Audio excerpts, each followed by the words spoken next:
现在过端午节，幼儿园都要发粽子了吗？今天晚上我们的晚餐又有着落了哈。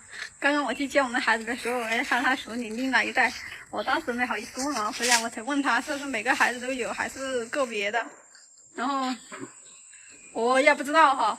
然后我们孩子就说老师给他们，他们都不要。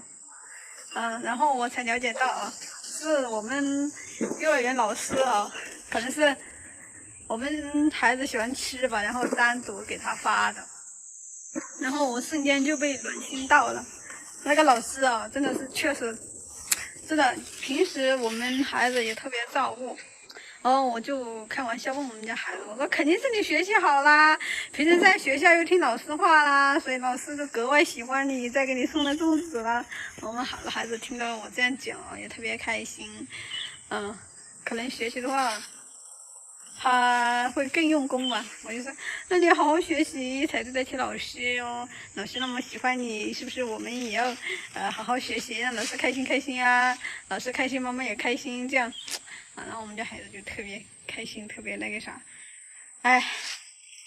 其实吧，我前几天过端午的时候，那天带他们去超市的时候，我就打算买的，但是我回来之后我才想起来啊，就没给他们买。老二就没吃到，我也没吃到。有时候让我自己包吧，我在贵州的时候让我妈教我包哈，可能是我自己没有恒心还是咋的。我记得我每年包的时候，我每年都在学，但是我就是学不会，我包出来就感觉就是包不好，不知道为啥哈，可能还是没有用心学啊。导致现在在外面啊，如果我自己不去买的话，就吃不了，就没法吃。有时候我也在抱着一个侥幸心态哈，我说那包的那么麻烦，还不如去超市花点钱买几个来的比较实在哈。但是有些时候啊，像我们在外地啊，或者你在外面打工，你想吃家乡的那个味道，那就吃不到哦。所以说我感觉还是自己学一下还是比较好。比如说你喜欢吃家乡那个味道，就可以自己包。像我们的话就喜欢吃那个粽子里面包的那个腊肉什么的，我觉得那样比较好吃，比较香哈。像他们北方这边的话就喜欢弄一些甜的，就是还有什么红豆啊、花生啊，就是没有我们贵州的那种味道，我感觉。所以说如果说以后有时间我在我妈身边的话，我肯定学一学，还是学一学比较好。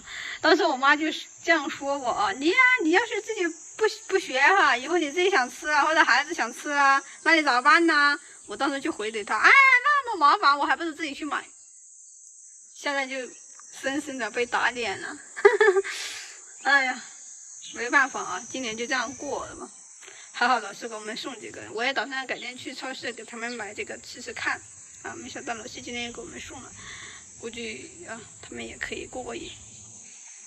前几天我还说我们这里高温预警啊，一直都持续啊，现在还在持续到40，从我那天说的开始，已经快1个多星期了吧，一直以来都是40度以上，43度，现在43到45之间，天天那个就在发那个高温预警啊，要注意防中暑什么的哈。哎呦，之前我们家孩子喜欢打个光脚，在这地上跑来跑去，这几天发烫都不敢跑。特别是我们老二啊，出来就记得穿鞋了，真的这地上可能煮个鸡蛋都可以烤熟。那个昨天我试了一下哈，把那个鞋脱了，踩在这个水泥板上，真的大人都受不了，非常烫哦。